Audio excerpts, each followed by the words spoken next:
According to the Catholic News Agency and EWTN News, quote, Archbishop Ignatius Kagama is concerned over the seemingly endless violence against Christians that claimed at least 58 lives this past weekend and hundreds of others in recent weeks. It is our prayer, he said, that something definitive will be done to stop the situation that is inhuman. Shockingly, that was more than a dozen years ago and part of my opening remarks at a hearing that I held on July 10th, 2012, one of several hearings, 8 in all, on religious persecution in Nigeria, and since then, things have only gotten worse. 1 year later, in 2013, I visited Archbishop Kagama in Jos, Nigeria. We visited churches, 5 of them that had been recently firebombed by Boko Haram, and spent hours listening to survivors tell their stories.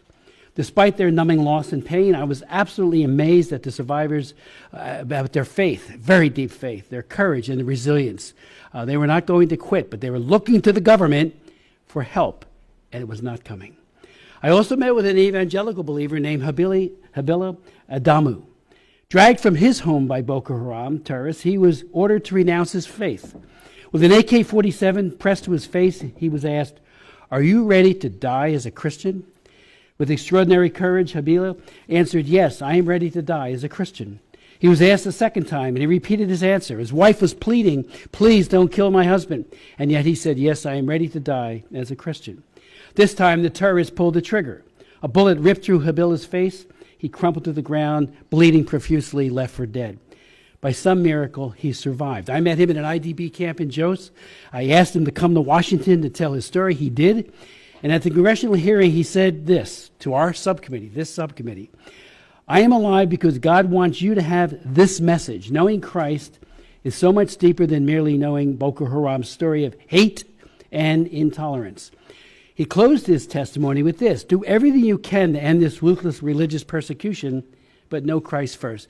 To the end, everything he did was to witness, to radiate his love for God, but he was also calling on us to get involved and do something. Since then, however, the wanton violence against Christians in Nigeria has grown significantly worse. A couple of days ago, the Pillar Catholic reported, and I quote, "While Christians are receiving ashes last Wednesday to begin Lent, news broke out in Nigeria that a priest had been brutally murdered by kidnappers who had stormed his rectory the night before and kidnapped him. With deep sorrow and righteous indignation, I condemn in the strongest terms the relentless and tragic wave of kidnappings targeting priests, pastoral agents, and the faithful," Bishop Kundi said in a March 7th, just a couple days ago, press conference, which expressed outrage over the kidnaps and the brutal murder of his priests. According to the sources in the diocese, Father Sylvester was bound by his kidnappers. He was shot in the head, and I saw the picture. It is heartbreaking to look at. Shot at close range with an assault rifle, and according to the officials of his diocese. The systematic slaughter and abuse of Nigerian believers must stop. Delay is denial and a death sentence to so many. One of our distinguished witnesses today, Bishop Wilfred Anagbe of the Diocese of Makurdi, Nigeria, traveled a long distance to be with us today and will testify, and this is from his testimony. Militant Fulani herdsmen are terrorists. They steal and vandalize. They kill and boast about it.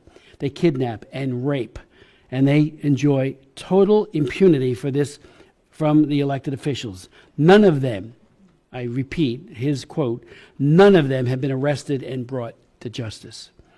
In December of 2020, President Trump designated Nigeria as a country of particular concern, only to be reversed without justification by Secretary Blinken in November of 2021. And I know I asked him at hearings. I asked him privately, but also asked him at open hearings, why? Never got a good answer. Religious leaders in Nigeria were outraged by the Secretary's decision. One Nigerian bishop challenged the Secretary and said, "Christian persecution is more intense than ever." And that was Bishop Mamza.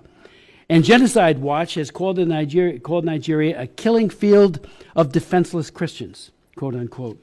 Yet the government of Nigeria has failed to make progress against religiously motivated persecution of Christians, despite religious freedom being enshrined as an essential human right in their constitution. Likewise, Nigerian legal framework supports pluralism at both federal and state levels, but glaring contradictions exist, especially with laws that criminalize blasphemy, some even carrying the death penalty. The U.S. Commission on International Religious Freedom, USCIRF, was, quote, appalled that the State Department did not redesignate Nigeria as a country of particular concern.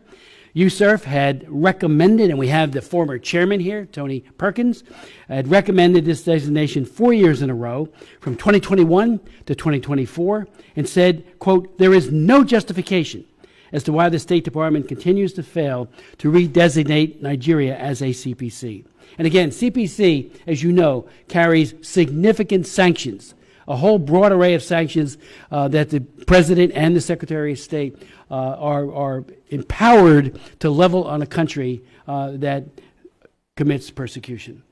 When the former Secretary of State Blinken held a joint press conference with the Nigerian Foreign Minister on January 23, 2024, following the Christmas Eve massacre, which targeted killings by radical Fulani terrorists and took the lives of hundreds of Christians, he did offer his condolences, and I watched it. I was glad to see that. But we need to take it beyond just saying, I feel sorry for you. And these Christian killings recurred the following year, just 3 months ago. Make no mistake, these ongoing attacks are based on religion and diverting attention from it tonight. So let me just say parenthetically, I tried for 3 years to get the Clinton administration to designate Boko Haram as an FTO, of the Obama administration, as a foreign terrorist organization. I held hearing after hearing, and they wouldn't do it. On the day I was marking up my legislation to do this, just that, State Department said, oh, we're going to designate them an FTO. And after all the crimes they were committing, later it was the Chibok girls, it was all the other atrocities being committed by Boko Haram, and they wouldn't even give them the FTO status so we could start investigating where they get their money, their weapons, and the like. Make no mistake, all of these attacks are based on religion, like I said, and diverting attention from it denies that we have seen with our own eyes. This is religious cleansing. It needs to stop, and the perpetrators need to be brought to justice. Last year, the House Foreign Affairs did adopt my resolution, HRES 82, calling on the Biden administration to redesignate Nigeria as a country of particular concern. It passed exactly 1 year ago, almost a year ago, in the committee, but it never came to the floor. While I strongly believe that President Trump will again designate Nigeria as a CPC and do much more to assist the persecuted church, including the outreach to the Nigerian president, Tinubu, last night I did reintroduce the resolution, and I hope we will have a robust debate and it will get marked up. Help can't come fast enough. The killing fields are every day, every single day, and we need to do more and do everything within our power to try to mitigate it. Let's not forget these horrifying facts. Northern Nigeria, and this is just northern Nigeria alone, has seen the destruction of over 18,000 churches since 2009. 18,000 churches. I saw 5 of them. Totally burnt out. and many people killed with car bombs and the like. An August 2024 report from the Observatory for Religious Freedom in Africa found that 55,910 people were killed and 21,000 people were abducted in the context of terror groups in Nigeria within just 4 years, from October 2019 to September 2023. I would point out that approximately 34,000 are moderate Muslims that have been murdered in Islamic attacks, and we speak out for them as well. I have met with imams in Nigeria, and if they speak, they're visited that following week by one of these radical Islamist groups, and it's not pretty. They'll kill them or do other kinds of mischief. About 5 million Christians have been displaced and forced into internally displaced person camps, IDP camps, within Nigeria. The 2023 watch list released in January by Open Doors this past January found that 89% of Christians, 89% of the Christians who are martyred in the world are in one country, Nigeria. The targeted violence starkly highlights the precarious state of religious freedom in Nigeria. Again, we're asking the president, Tinubu, he's got to take action. And we're going to, I'm hoping to lead a delegation to Nigeria. We've got to raise these issues, but it starts at the top. I've been to Abuja many times. The president has real power. He can do it. And we're calling on him to do that. Let me also say that and I will put the rest of my statement into the record, but this hearing, we're hoping will be a catalyst for action by our own government and also by Congress, and of course, above all, the executive branch. You know, the new president has a lot to do, and I think he'll do this, and then, if necessary, impose sanctions. Where that has happened, there is change. Where it doesn't happen, the status quo, the killing fields continue. I'd like to yield to Ms. Jacobs for any opening comments you might have.